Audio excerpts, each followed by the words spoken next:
There is a guy in every office. You know exactly who I'm talking about. He makes $52,000 a year, shows up to work in a $48,000 BMW, leather seats, sunroof, the full package. You ask him about it, he says, I got a great deal, only $680 a month.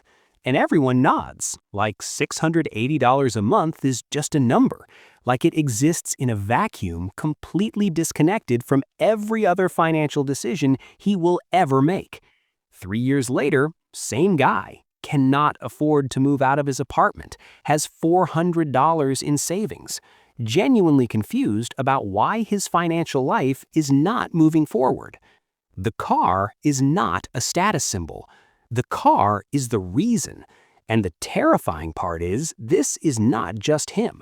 The average American spends more money on cars over their lifetime than it would take to achieve complete financial independence.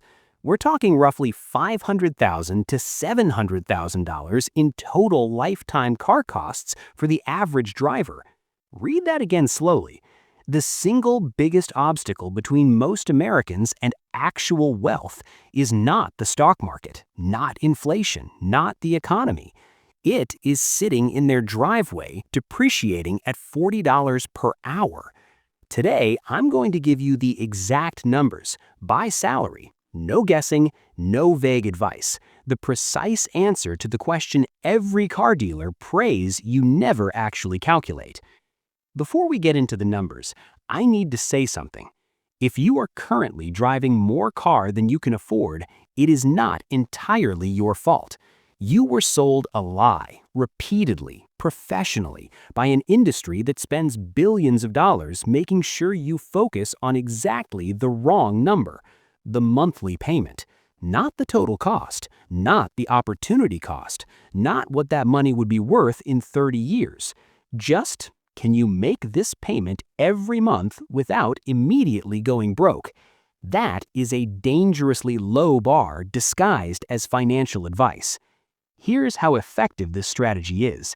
Over 85% of new car buyers in America finance their vehicle, and the average new car loan term has stretched to 72 months, 6 full years, specifically because longer terms make unaffordable cars feel affordable on a monthly basis. The entire car buying industry, dealerships, manufacturers, financing companies, all perfectly aligned to keep you focused on that one number while the real cost quietly destroys your financial future in the background. The industry calls it payment packing, getting you comfortable with a monthly number while hiding the true price inside a longer loan term, a higher interest rate, and a depreciation cliff you never saw coming. You were not bad with money. You were outplayed by professionals who do this every single day.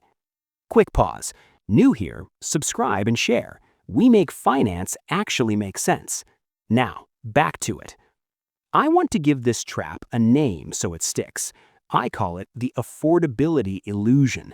The affordability illusion is what happens when you confuse being able to make a monthly payment with actually being able to afford something. They are not the same thing. They are not even close to the same thing. Here's the best way to understand it. Imagine a bathtub with the tap running and the drain open. The monthly payment is the tap, money flowing in. But the drain is the actual cost of car ownership, depreciation, insurance, fuel, maintenance, loan interest, registration, all of it draining simultaneously every single month. Most people only look at the tap. Nobody looks at the drain.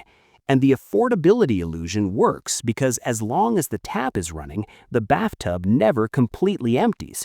You can technically keep going, but you never get ahead either. You just keep running the tap faster and faster to keep up with a drain that never closes. The actual question is never, can I make this payment? The actual question is, what is this vehicle truly costing me every single month, and what is that cost stealing from my future? Let me give you the framework that actually works, and then the exact numbers by salary. Financial experts who study wealth accumulation consistently land on one rule. Your total car cost should never exceed 15% of your monthly take-home pay. Not 15% of your gross salary, your actual take-home pay after taxes. And total car cost means everything: payment, insurance, fuel, maintenance average, registration divided monthly, not just the payment. Let me run the real numbers. If you earn $40,000 a year, take home after taxes roughly $2,800 a month. 15% of that is $420 a month total. That covers your payment, insurance, fuel, and maintenance combined. Realistically, your car payment should be no more than $200 to $250 a month maximum, which means your total vehicle price should be around $10,000 to $14,000. That's a reliable used car, a 3 to 5-year-old Honda Civic, a Toyota Corolla with 40,000 miles. Boring, paid off faster, dramatically lower insurance, built to run another 150,000 miles without drama. The $40,000 salary BMW guy is not buying a car. He's buying a financial anchor that will hold him underwater for the next 6 years. If you earn $60,000 a year, take home roughly $3,900 a month. 15% is $585 a month total. Car payment maximum $300 to $350 a month maximum. Total vehicle price $18,000 to $22,000. This is actually a decent car, 2 to 3 years old, low mileage, full safety features, nothing to be ashamed of. A car that reliably gets you where you need to go without costing you your financial future. If you earn $80,000 a year, take home roughly $5,000 a month. 15% is $750 a month total. Car payment maximum $400 to $450 a month maximum. Total vehicle price $25,000 to $30,000. Now we're talking about a genuinely nice car. Comfortable, reliable, features you'll actually use, still bought used or at the lower end of new, still within a range that doesn't compromise your wealth building. If you earn $100,000 a year, take home roughly $6,200 a month. 15% is $930 a month total. Car payment maximum $500 to $550 a month maximum. Total vehicle price $30,000 to $38,000. This is where a modestly priced new car enters the conversation. Not a luxury brand, not fully loaded, but new, reliable, under warranty, and comfortably within your means. Here's the brutal reality check. According to Experian, the average monthly car payment in America right now is $738 for a new vehicle and $532 for used. Meanwhile, the median American household take-home pay is roughly $4,800 a month. That means the average American is spending over 15% of their entire take-home income on just the car payment, before insurance, fuel, or maintenance touch a dollar. Most people in America are driving cars that belong in the salary bracket 1 or 2 levels above where they actually are. The $40,000 earner BMW guy is not buying a car. He's buying a financial anchor that will hold him underwater for the next 6 years. Here's the number that should genuinely stop you cold. A $500 monthly car payment invested instead from age 25 to 65 at the S&P 500 historical return of approximately 10% becomes $3,162,000. $3 million from one car payment. The person driving the modest $250 a month car and investing the $250 difference is not making a sacrifice. They're making a $1.5 million decision. And here's the part that should make you genuinely angry at the affordability illusion. A new car loses approximately 20% of its value the moment you drive it off the lot. After 5 years, roughly 50% of its value is gone. The investment, meanwhile, doubles approximately every 7 years at historical market returns. You are not choosing between a nice car and a boring car. You're choosing between looking wealthy and actually becoming wealthy. Those two things almost never happen at the same time. According to a study by Thomas Stanley, author of The Millionaire Next Door, over 80% of millionaires in America drive used or modestly priced vehicles, not because they can't afford better, because they understand exactly what better actually costs them. 3 moves, specific, starting before your next car purchase. 1. Calculate your real number before you step foot in a dealership.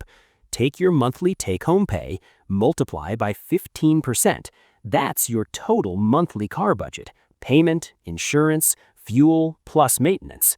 Work backwards from that number to find your maximum purchase price. Walk into the dealership knowing your number, not their number, yours. The moment a salesperson tries to move you off that number, you leave. 2. Add 5 extra years to whatever car you currently own.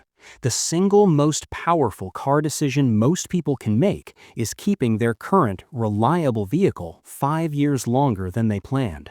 No payment, dropping insurance costs, 0 depreciation loss, and every month that payment would have existed, invested instead.